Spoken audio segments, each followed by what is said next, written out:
ओम शांति। आज बाबा हमें अपना अंतिम पेपर जो कि नष्टो मोहा स्मृति लब्धा है उसके लिए युक्तियाँ बता रहे हैं कि कैसे उस पेपर को हमें पास करना है और साथ में सहज सिद्धि प्राप्त करने के लिए कि हर संकल्प वो सफल हो जाए। उसके लिए क्या चाहिए? ज्ञान भी चाहिए तो योग भी चाहिए। तो वो कैसा ज्ञानी और कैसा योगी चाहिए वो बाबा बताते हैं। ये अव्यक्त इशारे 25 नवंबर 1993 के हैं। तो जैसे बाबा ने कहा कि ज्ञान स्वरूप बनना मतलब क्या? कि ज्ञान सुनना सुनाना ये तो हम सभी को आता है, लेकिन हर संकल्प बोल और कर्म समर्थ होगा, व्यर्थ नहीं हो सकता है। तो चेकिंग करनी है। जो कर्म जो भी संकल्प व्यर्थ जाता है उसे परिवर्तन करना है समर्थ में, क्योंकि ज्ञान तो है हमारे पास। जैसे बाबा ने कहा अंधकार और प्रकाश इकट्ठे नहीं रह सकते। अंधकार होगा यानी व्यर्थ होगा तो समर्थ नहीं हो सकता है, और अगर हमारे पास ज्ञान है, समर्थ है, तो व्यर्थ हम कर नहीं सकते हैं। तो इसलिए बाबा ने पक्का कराया है कि मुख्य बात क्या है? संकल्प रूपी बीज को समर्थ बनाना है, तो वाणी कर्म संबंध वो सहज ही समर्थ बन जाएगा। तो पहला होमवर्क हमारा है, हमें परिवर्तन करना है हर व्यर्थ को समर्थ में ज्ञान के द्वारा। दूसरा बाबा ने योगी बच्चे कैसे देखे?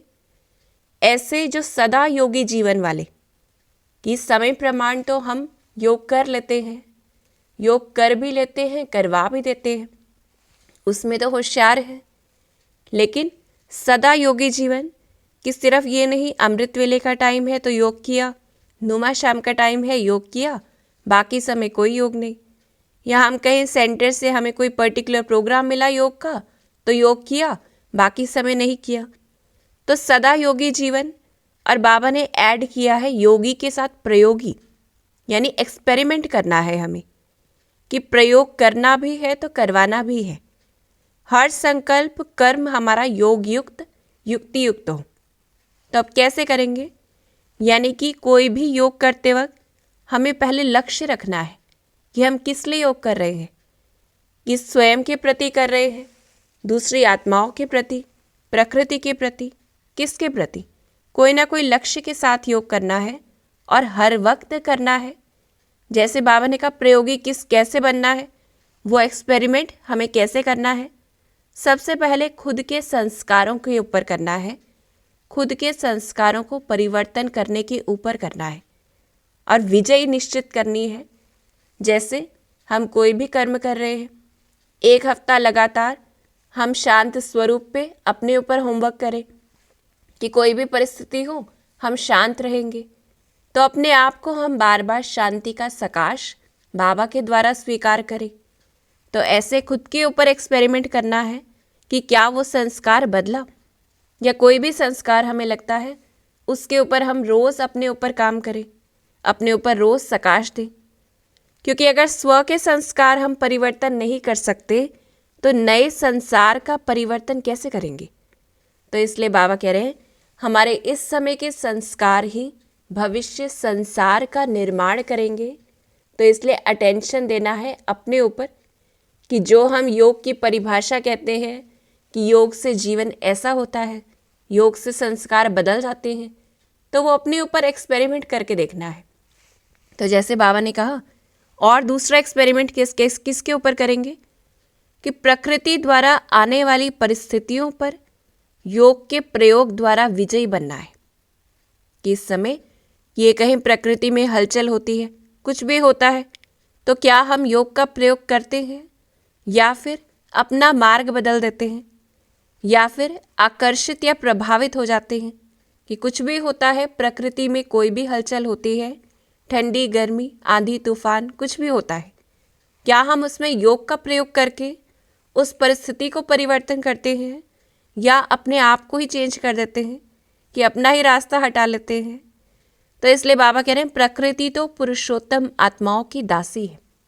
तो चेकिंग करनी है, क्या हम उससे इफ़ेक्ट होते हैं या हम उसको इफ़ेक्ट करते हैं। और फिर प्रकृति में ही और क्या चीज़ें आती हैं, ये जो साधन है या किसी भी प्रकार से हमें चीज़ें मिल रही हैं, वो भी प्रकृति का हिस्सा है कि उसके द्वारा ही प्राप्त हुई। तो वहाँ चेकिंग करनी है कि साधना और सेल्वेशन के रूप में प्रभावित तो नहीं करती। कि हम कहें गर्मी है, एसी होगा तो ही अच्छे से योग हो पाएगा, नहीं तो नहीं हो पाएगा।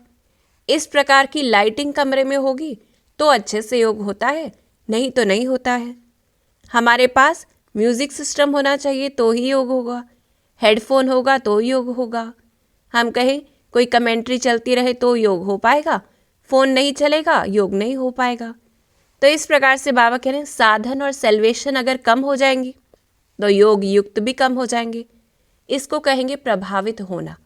तो चेकिंग करनी है प्रकृति के आधार पर, क्या प्रकृति हमें इफ़ेक्ट करती है, क्या साधन हमें इफ़ेक्ट करते हैं, या हमारी साधना जो है वो ऊपर है। फिर जैसे बाबा ने कहा देखना है कि इस समय तीसरी निशानी क्या है, विकारों पर विजय। कि अपने विकारों के ऊपर हमें विजय प्राप्त करनी है, क्योंकि हमें तो अपने संस्कार चेंज करने हैं। तो इसलिए बाबा ने कहा है विकारों के ऊपर देखना है। जैसे सांप गले की माला बन गया, ऐसा दिखाया जाता है शंकर के लिए, और वो शंकर तपस्वी रूप हमारा और ब्रह्मा बाबा का है। फिर खुशी में नाचने की स्टेज बन गया जो कि श्री कृष्ण के लिए दिखाते हैं। तो ऐसे देखना है क्या हमारे अंदर विकार वो कम हो रहे हैं, तो हम कहेंगे हमने योग का प्रयोग किया है। और चेकिंग कब करनी है, जब परिस्थिति आए, क्योंकि अगर कोई परिस्थिति नहीं है तब तक तो हमें सब लगता है कि सब कुछ अच्छा है। इसलिए बाबा ने कहा है चेकिंग करते रहना है। और अगर समय पर प्रयोग नहीं होता है कि जिस समय परिस्थिति थी, हम कहें मीठे के साथ तो सभी मीठे हैं, किसी ने कड़वा बोला उस समय हमने कड़वा बोल दिया, तो क्या कहेंगे अभी पास नहीं हुए हैं, यानी योग का प्रयोग नहीं किया है। तो जैसे विधि से समय पर अगर सिद्धि प्राप्त नहीं होती है तो यानी हमने यथार्थ विधि अपनाई नहीं है। तो प्रयोग करने में तीव्र गति कैसे बनेगी, जितनी जितनी हम बार बार प्रयोग करेंगे उतना सिद्धि स्वरूप बनते जाएंगे। और समय पर प्रयोग हो और वो प्रयोग सफल हो तब कहेंगे ज्ञान स्वरूप आत्मा। क्योंकि ज्ञान स्वरूप बाबा ने कहा था कि व्यर्थ बिल्कुल ना हो। तो इसका मतलब ये है कि जब हमारे अंदर व्यर्थ नहीं होगा उतना ही या उस परसेंटेज में ही हम प्रयोग कर पाएंगे। क्योंकि एनर्जी अगर खत्म होती रहेगी तो एक्सपेरिमेंट भी नहीं कर पाएंगे। तो योगी और ज्ञानी दोनों इकट्ठे होंगे, एक नहीं हो सकते सिर्फ। फिर जैसे बाबा ने कहा है कि अब योग का स्वरूप कैसा होगा, कि हमने अच्छे से योग किया या वो योगी जीवन अपनाया। तो योग की विधि की सिद्धि क्या है, हमारा जो अंतिम पेपर है उसमें हम पास होंगे सहज नष्टो मोहा। जैसे उस समय बाबा ने 2 दृश्य दिखाए कि एक तो जो दादी ऑलराउंडर है उन्होंने शरीर छोड़ा और कुछ बहनें समर्पित हुई। तो इस प्रकार से बाबा कह रहे हैं सीनरी कुछ भी हो तो ऑडियंस की तरफ से कैसा होना चाहिए, यानी हम बच्चे नष्टो मोहा हो तो किस प्रकार से, कि साक्षी होकर अलग अलग खेल को देखना है। हर समय अलग अलग सिचुएशन आती है, उसको खेल के रूप से देखना है और मज़ा आएगा तब कि खेल होता है और समय प्रमाण समाप्त हो जाता है। तो इस प्रकार से ऑडियंस रूप में देखना है और चेक करना है दिन भर में, रोज़ चेक करना है कि अलग अलग सिचुएशन आती है, क्या हमारी स्थिति में फ़र्क पड़ता है, थोड़ी बहुत मन में लहर चेंज होती है। जैसे अलौकिक स्वयंवर देखा तो उस समय मन की स्थिति, और किसी ने शरीर छोड़ा उस समय मन की स्थिति, दोनों में कितना अंतर है और कहाँ अंतर है वो चेकिंग करनी है। क्योंकि जहाँ अंतर है वो गैप है जो हमें ख़त्म करना है। फिर नष्टो मोहा और कैसे, कि जो एक्टर है यानी जो एक्टिंग कर रहा है उसको किस प्रकार से नष्टो मोहा होना है, कि सहज मृत्यु का खेल देखा, कि खुद के ही शरीर को छोड़ते हुए देखा, कि देह की स्मृति से भी उपराम, और चाहे सेंटर की वस्तु या कोई जिज्ञासु या कोई किनारे की हुई कोई चीज़ हम चेकिंग करें। हमने कोई सामान रखा तो नहीं हुआ है कि सोच रहे हैं अंत में काम लाएंगे, क्योंकि अंत में वो याद आने की मार्जिन है। तो सबसे न्यारे और बाप के प्यारे, इस प्रकार से जो हमारी दादियों ने करके भी दिखाया कि कुछ भी हो अपने आप को नष्टो मोहा रखा। तो ऐसे चेकिंग करनी है कि सिवाय मंजिल के और कहीं लगाव नहीं। तो ऐसे बाबा ने कहा है चेकिंग करनी है कि चाहे कितनी भी परिस्थितियाँ आ जाए, कुछ भी हो जाए, क्या हमने योग के द्वारा अपने संस्कार को परिवर्तन किया है, क्या हम नष्टो मोहा बन गए हैं, कि परिस्थिति कितनी भी विकराल हो वहाँ पर चेक करना है क्या हमने योग का प्रयोग किया है या नहीं किया है। फिर बाबा ने हमें खुद की देह में मोह नष्ट करने के लिए स्मृतियाँ बताई कि कोई सोचता है कि पता नहीं शरीर कब तक चलेगा कि नहीं। तो इसलिए बाबा कहते हैं जितनी सेवा है उतनी सेवा इस शरीर के द्वारा होनी ही है, कैसे भी करके शरीर चलता रहेगा। तो हमारा अटेंशन शरीर पर ना होकर पुरुषार्थ पर होना है।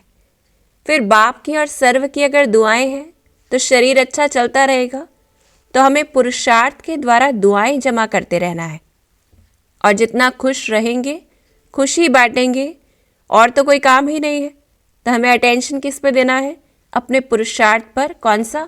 कि खुश रहना है और खुशी बांटनी है, जो सभी देख देख कर भी ऐसी आत्माओं को फिर खुश होते हैं, जैसे दादियों को देखा हमने।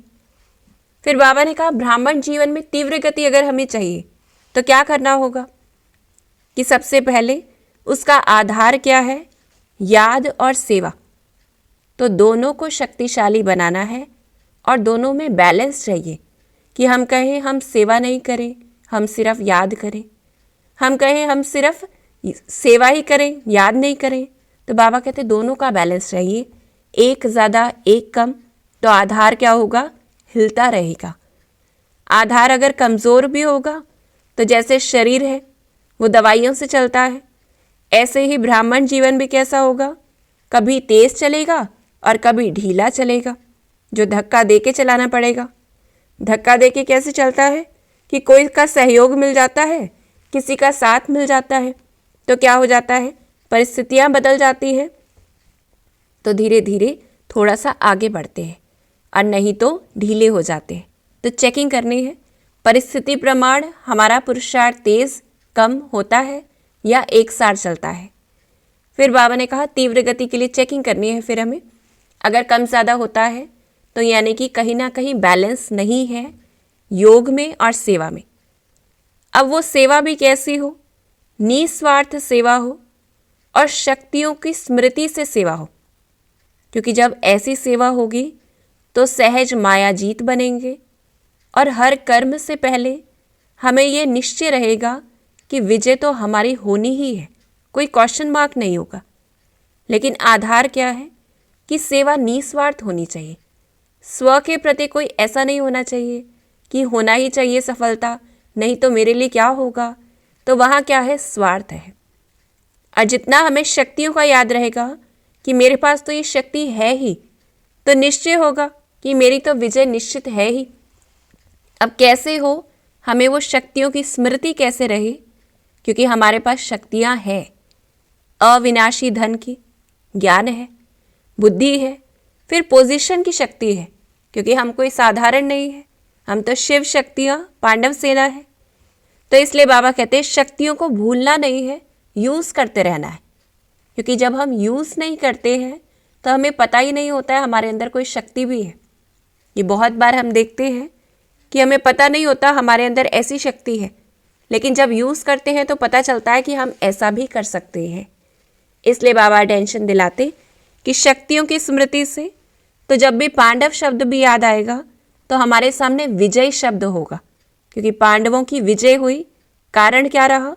कि दिखाते हैं श्री कृष्ण साथ थे और यहाँ हमारे साथ स्वयं परमात्मा है। तो हम हर कल्प के विजयी हैं।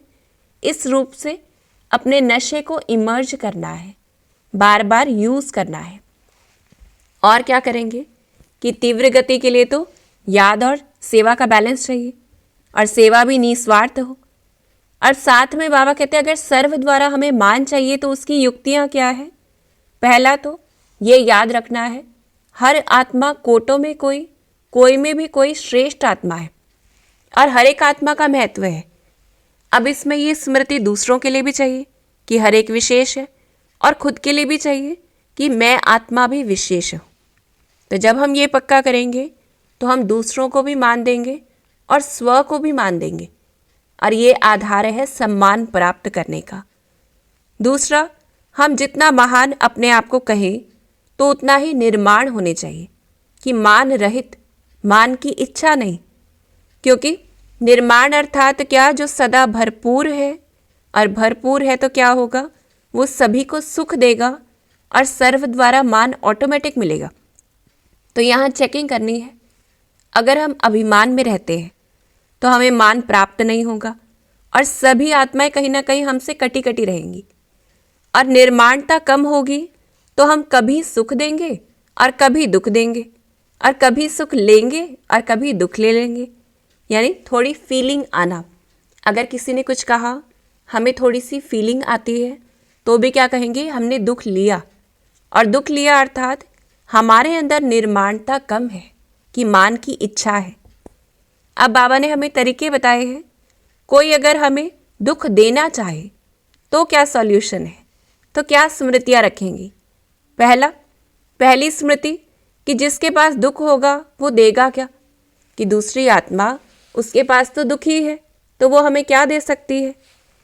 फिर अपने आप को चेक करना है कि मुझे क्या लेना है, क्योंकि कोई कुछ दे रहा है ये तो हमारे ऊपर है कि हमें क्या लेना है, तो हम ले ही नहीं।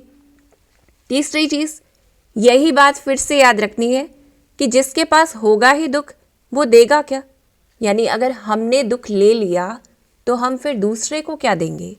तो इसलिए देखना है कि हमें दुख नहीं लेना है। और क्या चीज़ याद रखनी है कि ब्राह्मण आत्माओं का तो गायन ही क्या है, सुख सागर के बच्चे सुख स्वरूप सुख देवा है। हमने तो दुख दाम को छोड़ दिया है, तो दुख ना लेना है और ना दुख देना है। तो इन स्मृतियों से हम बचे रहेंगे। तो इस प्रकार से बाबा ने हमें होमवर्क दिया है कि व्यर्थ को समर्थ में परिवर्तन करना है, पहला होमवर्क है हमारा। फिर लक्ष्य सहित हमें योग का प्रयोग हर समय करते रहना है। कभी अपने ऊपर शांति की किरणें डालें, पहला प्रयोग तो अपने ऊपर ही, क्योंकि जब हम अपने ऊपर प्रयोग कर पाएंगे तो हमारे अंदर कॉन्फिडेंस आएगा कि हम दूसरे के ऊपर भी कर पाएंगे। तो इसलिए बाबा ने कहा पहला प्रयोग खुद के ऊपर। और क्या प्रैक्टिस करनी है, नष्टो मोहा बनेंगे, खुश रहकर खुशी बांटनी है, सेवा कोई भी हो तो निस्वार्थ हो और शक्तियों की स्मृति से हो कि हमारे पास कितनी शक्तियां हैं, तो निश्चय बुद्धि विजय होंगे ही होंगे। और निर्माण बन सबको सुख देना है और सुख लेना है। तो ये विशेष होमवर्क हमें सारा हफ्ता करते रहना है। फिर बाबा ने हमें वरदान दिया है और स्वमान दिया है कि उड़ती कला वाले कैसे होंगे, चक्रवर्ती या ऑलराउंड पाठधारी, निर्बंधन, जो ऐसे कि हर समय हर प्रकार की सेवा में सफलता मूर्त। तो क्या करना है, सदा उड़ती कला में रहना है। और उड़ती कला में कैसे रहेंगे, जितना ज्ञान को स्मृति में रखेंगे, नशे की पॉइंट स्मृति में रखेंगे, जितना बाबा से हम कनेक्टेड रहेंगे उतना ही उड़ते रहेंगे। कि जैसे बाबा भी कैसा है, जो ऑलराउंड पाठधारी है, कभी सखा बन जाता है, कभी बाप बन जाता है, तो अलग अलग रोल प्ले करता है। ऐसे ही हम उड़ती कला वाले हर प्रकार से ऑलराउंड पाठधारी निर्बंधन बन जाएंगे। और स्लोगन बाबा ने जो हमारा स्वमान भी है कि हमें क्या करना है, एक दो की विशेषताओं को स्मृति में रखना है। उससे क्या होगा, हमारा सब पर विश्वास होगा, सबका हमारे ऊपर विश्वास होगा। तो क्या होगा, संगठन एकमत हो जाएगा। कोई भी संगठन एकमत कब होता है, जब हम विशेषताएं देखते हैं। तो आज हमें ये स्वमान लेना है कि मैं आत्मा सर्व की विशेषताओं को देखने वाली आत्मा हूँ। तो ऐसे हमें होमवर्क करते रहना है। ओम शांति।